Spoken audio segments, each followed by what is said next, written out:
क्या आपने कभी इस बारे में सोचा है कि आपके दिल और दिमाग की सबसे गहरी इच्छाओं में से एक यह है कि कोई हमें जाने कि हम कौन हैं?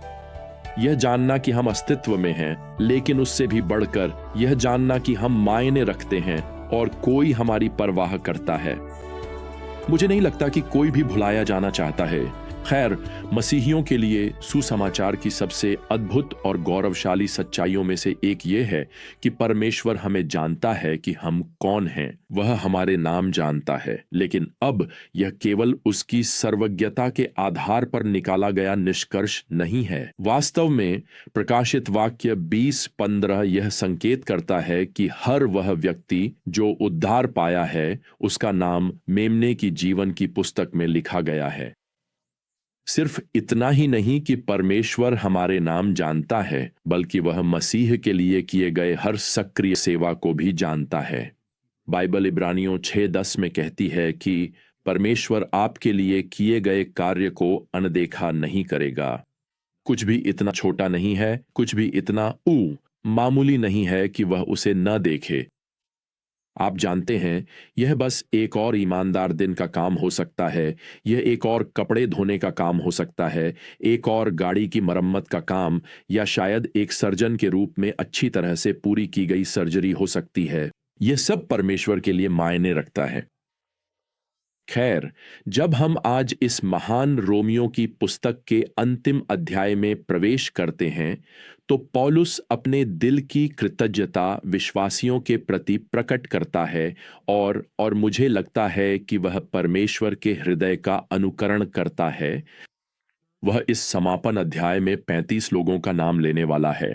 वास्तव में अगले 16 पदों में पौलुस व्यक्तिगत रूप से 17 पुरुषों और 9 महिलाओं का नाम लेकर उनका अभिवादन करेगा। वह 2 विवाहित जोड़ों और 5 परिवर्तित दासों को भी स्वीकार करेगा। वह 5 बड़े समूहों के साथ साथ 2 परिवारों का भी एक एक करके अभिवादन करेगा। और मुझे लगता है, प्रियजनों, रोमियो 16 परमेश्वर का यह बताने का तरीका है कि लोग महत्वपूर्ण हैं, आप महत्वपूर्ण हैं, उनके नाम महत्वपूर्ण हैं। परमेश्वर आज आपका नाम जानता है। खैर, यहां सबसे पहले जिसका नाम लिया गया है वह फोएबे है। पौलुस यह वचन 1 में लिखता है, मैं तुम्हें हमारी बहन फोएबे की सिफारिश करता हूं, जो केंक्रिया की कलीसिया की सेविका है। अब फोएबे स्पष्ट रूप से एक गैर यहूदी महिला है। उसका नाम फोएबस का स्त्रीलिंग रूप है, जो ग्रीक देवताओं में से एक है। हमें नहीं पता कि फोएबे कब विश्वास में आई, लेकिन हम यह जानते हैं कि वह यहाँ की स्थानीय कलीसिया की सदस्य थी और यह नगर कुरिन्थुस के पास था। संभावना है कि वही पौलुस का यह पत्र रोम के विश्वासियों तक ले जा रही थी। वास्तव में पौलुस यहाँ वचन 2 में कहता है कि वह चाहता है कि वे उसे प्रभु में संतों के योग्य रीति से स्वागत करें। अब पौलुस यहाँ उसे कलीसिया की सेविका कहता है और वह यूनानी शब्द दियाकोनोस का उपयोग करता है, जो डीकन के लिए प्रयुक्त होता है। अब इसका यह अर्थ नहीं है कि वह डीकन के पद पर थी। वास्तव में पौलुस यही शब्द यीशु के लिए भी उपयोग करता है, जो एक दियाकोनोस अर्थात सेवक के रूप में आए थे, जैसा कि रोमियो 15:8 में लिखा है। प्रेरित पतरस भी इस शब्द के क्रियात्मक रूप का उपयोग पूरी कलीसिया सभा के लिए करते हैं, जब वे 1 पतरस 4:10 में लिखते हैं कि कलीसिया के सभी पुरुष और महिलाएं, वास्तव में पूरी कलीसिया, एक दूसरे की सेवा करें। यहां वही शब्द है, एक दूसरे। अब व्यक्तिगत रूप से मैं कलीसिया में डीकनियों, महिला सेविकाओं के होने में कोई बुराई नहीं देखता, जब तक कि वे कलीसिया में पास्टर या प्राचीन एल्डर का अधिकार नहीं निभाती। पौलुस बाद में अपनी पहली पत्री में तीमुथियुस को इस विषय पर संबोधित करेंगे, लेकिन फिलहाल प्रियजनों, मैं आपको बताना चाहता हूं कि स्थानीय कलीसिया तब आगे बढ़ती है, स्थानीय कलीसिया तब फलती फूलती है जब हर कोई सेवक होता है, चाहे किसी के पास कोई भी पद या उपाधि क्यों न हो। अब पौलुस एक विवाहित जोड़े प्रिस्का और अक्विला की सराहना करने के लिए आगे बढ़ते हैं। वह यहाँ 3री आयत में लिखते हैं, प्रिस्का और अक्विला को नमस्कार कहो, जो मसीह यीशु में मेरे सहकर्मी हैं। अब हम उन्हें प्रिसिला और अक्विला के नाम से जानते हैं। प्रिस्का इस नाम का अधिक औपचारिक रूप है। वे प्रेरितों के काम की पुस्तक में 3 बार प्रकट होते हैं। वे हमेशा कलीसिया के प्रति विश्वास योग्य सहायक सेवक रहे हैं। हम जानते हैं कि उनके पास तंबू बनाने का व्यवसाय था, और चूंकि पौलुस भी तंबू बनाने में प्रशिक्षित था, वे साथ में काम करते थे और उन्होंने पौलुस को उसके मिशनरी कार्य के दौरान अपने खर्चों को पूरा करने में मदद की। लेकिन इससे भी बढ़कर पौलुस यहाँ चौथी आयत में उल्लेख करते हैं, उन्होंने मेरे जीवन के लिए अपनी गर्दनें जोखिम में डाल दी।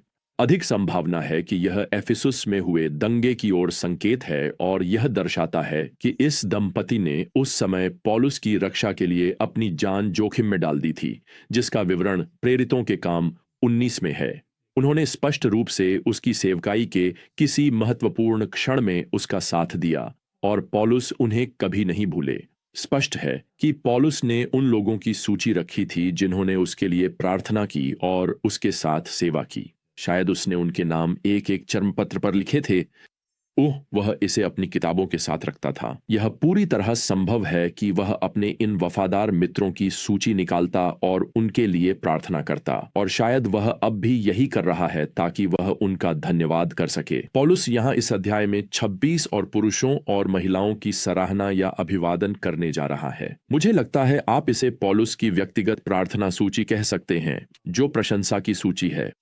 अब इन व्यक्तियों में से कुछ पौलुस की प्रचार सेवा के कारण मसीह में आए थे, जैसे एपेनेतुस। कुछ लोग पौलुस से मिलने से पहले ही प्रभु को जानते थे, जैसे अंद्रोनिकुस और जूनियास। कुछ को पौलुस यहाँ प्रिय या स्वीकृत के रूप में वर्णित करता है, जैसे एम्प्लियातुस, स्टाकुस, पर्सिस, अपेल्लुस। पौलुस उनमें से कुछ को सहकर्मी या सेवक कहता है, जैसे मरियम, अरबानुस, त्रिफेना और त्रिफोसा।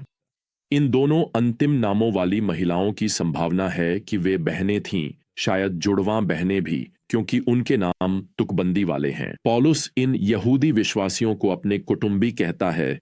इसमें अंद्रोनिकुस और जूनिया शामिल हैं, जैसा कि यहाँ पद 7 में है, और हेरोडियन पद 11 में। पौलुस अरिस्तोबुलुस के घराने का उल्लेख पद 10 में करता है। वह यहाँ नरकिस्सुस का उल्लेख करता है पद 11 में। अब इसके बाद एक दिलचस्प अभिवादन है एक व्यक्ति के लिए जिसका नाम रूफुस है, यहाँ पद 13 में। और पौलुस लिखता है, रूफुस का अभिवादन करो जो प्रभु में चुना गया है, और उसकी माता का भी, जिसने मेरी भी माता के समान सेवा की है। स्पष्ट है कि रूफुस साइरीन के शिमोन का पुत्र था, वही व्यक्ति जिसे यीशु का क्रूस का पट्टा गोलगोथा की पहाड़ी तक ले जाने के लिए मजबूर किया गया था, जैसा कि मरकुस 15 में बताया गया है। स्पष्ट है कि यह परिवार मसीह में विश्वास ले आया था और प्रेरित पौलुस के करीबी मित्र बन गए थे। अब यहां पद 14 में पौलुस एक गृह कलीसिया का अभिवादन करता है, और वह उनके नेतृत्व दल के नाम लेता है, जिन्हें आप असिनक्रितुस, फिलगोन, हर्मेस, पत्रोबास, हर्मास और उनके साथ रहने वाले भाइयों के रूप में कह सकते हैं। यहां वह पद 15 में एक और गृह कलीसिया का अभिवादन करता है। पौलुस लिखता है, फिलोलोगुस, जूलिया, नेरियुस और उसकी बहन और ओलिम्पास तथा उनके साथ रहने वाले सभी पवित्र जनों को नमस्कार करो। यह सूची काफी लंबी है ना प्रियजनों? यह सूची हम सभी को मसीह के लिए जीने और सेवाभावी विश्वासियों के रूप में जीवन जीने के लिए प्रोत्साहित करनी चाहिए। और इसके अलावा यह सूची हमें इसके लिए आभारी बनाना चाहिए कि हम उस सूची में हैं जो प्रभु यीशु की है, छुड़ाए गए लोगों की सूची, जिसे मेमने की जीवन की पुस्तक कहा जाता है। इसमें उन सभी के नाम हैं जिन्होंने मसीह को अपने उद्धारकर्ता के रूप में स्वीकार किया है। आपको यह सुनिश्चित करना चाहिए कि आपका नाम उस सूची में हो, दुनिया की किसी भी अन्य सूची से बढ़कर। यह मुझे 1880 के दशक के एक रविवार स्कूल के शिक्षक जेम्स ब्लैक की याद दिलाता है। वह युवाओं की एक कक्षा को पढ़ाते थे। एक रविवार सुबह जब वह उपस्थिति ले रहे थे, तो उनके छात्र अपने नाम के जवाब में वह बाइबल वचन बोल रहे थे जिसे वे याद कर रहे थे। लेकिन उनकी 14 साल की एक छात्रा ने जब उसका नाम पुकारा गया तो जवाब नहीं दिया। वह बीमार पड़ गई थी, और जैसा कि बाद में पता चला, कुछ ही दिनों बाद निमोनिया से उसकी मृत्यु हो गई। जेम्स ने अपनी कक्षा में यह टिप्पणी की कि रविवार स्कूल की उपस्थिति में नाम पुकारे जाने पर अनुपस्थित रहना एक बात है, लेकिन वह प्रार्थना कर रहे थे कि उनके सभी छात्र स्वर्ग की उपस्थिति में अपना नाम पुकारे जाने पर उत्तर दे सकें। उस दोपहर यह विचार अभी भी उनके मन में भारी था। वह बैठे और उन्होंने कुछ पंक्तियां लिखीं जो आने वाली कई पीढ़ियों के लिए चर्च के सबसे प्रिय भजनों में से एक बन गईं। यह उस भजन की एक स्तुति है जिसे आप पहचान सकते हैं।